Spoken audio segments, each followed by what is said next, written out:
es el amparo? Sí, así es. ¿Nos podría explicar? Sí, claro que sí. Bueno, primero que nada, agradecerles la invitación a su programa.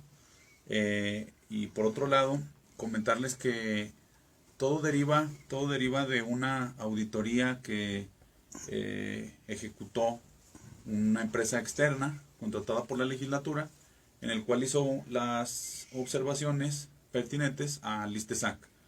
Desafortunadamente nada más la autoridad, el ISTESAC propiamente se centra en dos, la cual es el recálculo de supuestamente pensiones doradas y el pago del aguinaldo. En el pago del aguinaldo quiero comentarle que existe ya un reconocimiento en la ley del 2015, en el cual señala propiamente en sus transitorios que los derechos que hubieran reconocido, que se hubieran prestado, que se hubieran otorgado a las personas, a los sujetos de la relación ante el instituto, pues son prestaciones o derechos ya reconocidos desde la ley del 2015. Por tanto, esa ley reconoce, si bien es cierto, es que en la ley del 1986 no viene un fundamento legal, eso es cierto, pues la ley del 2015 ya le da una validez jurídica a todas las prestaciones, entre ellas, pues la del pago del aguinaldo.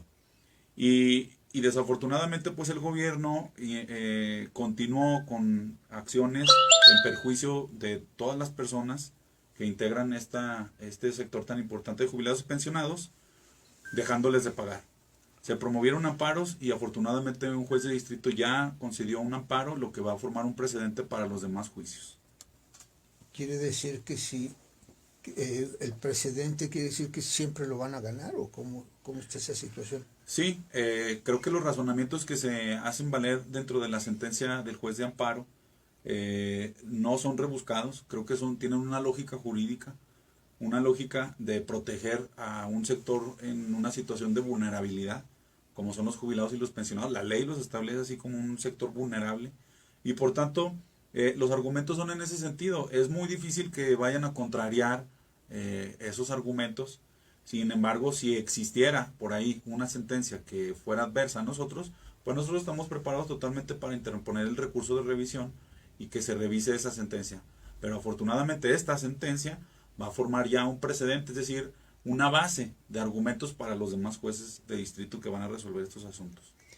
¿De cuántos jubilados y pensionados hablamos en el caso de la asesoría que usted les brinda? Bueno, nosotros tenemos alrededor de 700 amparos ya interpuestos ante el Poder Judicial Federal y siguen cayendo, personas siguen presentándose en las oficinas, no como al principio, pero siguen presentando amparos. Hace pocos días acudimos al municipio de Jalpa y nos trajimos de allá mucha documentación para seguir presentando. Es una herramienta muy viable y recomendable porque tienes tú una sentencia de un juez federal que protege y blinda ese derecho, porque si bien es cierto, en la ley de 1986 no existe ese derecho, ese fundamento legal, pues mediante el amparo tú puedes conseguir ese reconocimiento judicial.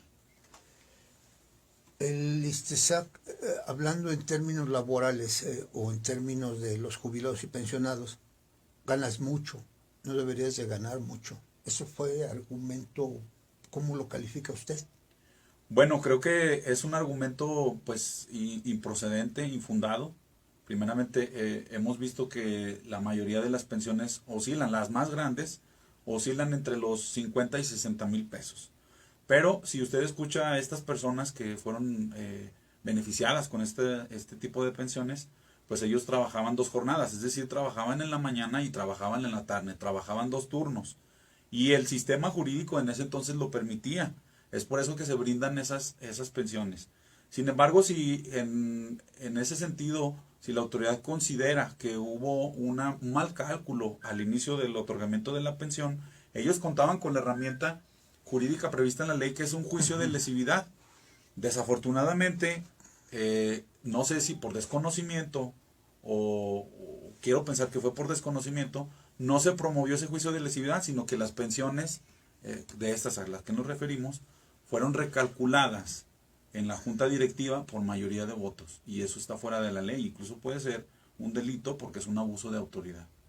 La ley prevé la manera en la que se pueden modificar o cancelar sus pensiones. ellos han mencionado mucho el abuso de autoridad en sus marchas y en sus manifestaciones, jubilados y pensionados. Y usted lo acaba de mencionar. ¿Qué sucede con esas personas que utilizaron el poder, como se menciona? Pues para sobajarlos o para no pagarles, porque no pagar también se violenta la Ley Federal del Trabajo. Efectivamente, bueno, para mí yo considero que es una situación muy delicada para la política que implementó el ISTESAC en cuanto a la modificación y la revocación incluso de estas pensiones, porque la ley prevé expresamente qué es lo que debe de hacer la autoridad y qué es lo que no debe de hacer. Entonces, en ese sentido, pues la ley del ISTESAC establece perfectamente, claramente, detalladamente, cuál es la manera en la que se puede afectar una pensión ya otorgada. Establece la ley claramente la ruta. Sin embargo, actualmente la actual administración del ISTESAC, los titulares, no siguieron esa ruta y siguieron una ruta que no está prevista en la ley. No necesitamos ser abogados para considerar que es un hecho irregular y que presuntamente puede ser ilícito, porque hay conductas delictivas que están previstas en el Código Penal donde son sujetos los servidores públicos. Entonces, hablando de culpas, ¿sería el consejo o el director? Bueno, pues habrá que analizar quiénes fueron los que intervinieron en la toma de decisiones de la afectación irregular, ilegal de esas pensiones. A mi entender, hubo una sesión que se celebró en la Junta Directiva, integrada por todos los que integran la Junta Directiva, que establecen la ley, y ellos fueron quienes aprobaron la modificación o la revocación o la suspensión de estas pensiones denominadas malmente doradas. Entonces, creo que a ellos, si en caso de que se siguiera una carpeta de investigación, que sí hay una carpeta de investigación, quiero decirlo, pues serían los primeros responsables en esa toma de decisiones. En este caso queda culpado el gobernador. Me refiero que no está dentro de la junta directiva. No está dentro de la junta directiva. Aquí quiero decir, pues es una política pública que determinó el ISTESAC en conjunto con sus directivos. Por ahí el gobernador también hizo alguna manifestación de este tema de las pensiones doradas. Sin embargo, creo que quien jurídicamente y bajo la normatividad tiene la responsabilidad es la junta directiva y particularmente el director.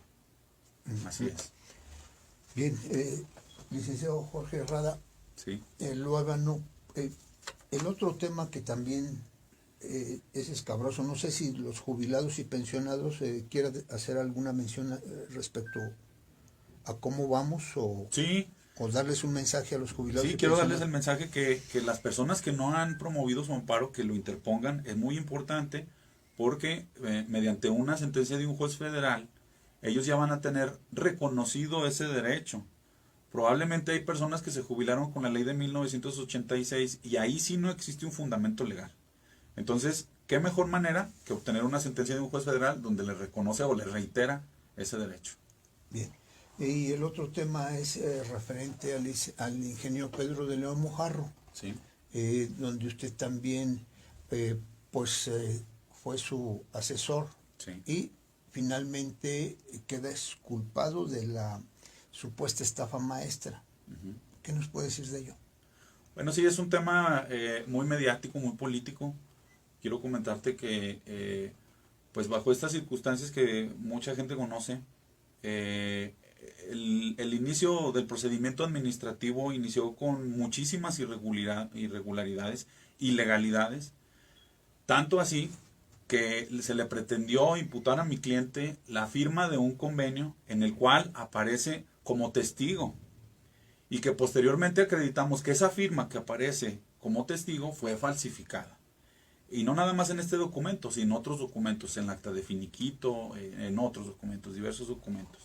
Es muy claro que dos personas o las partes que participan en un acto jurídico, en un contrato, en un convenio, pues son los principalmente responsables. Comentarte que en este asunto, uno de los responsables, que es Emilio Cebadúa, está fuera, es el principal acusador de la maestra Rosario Robles, está libre, cuando él fue el que firmó una infinidad de convenios y la fiscalía pues siguió esa ruta, desafortunadamente.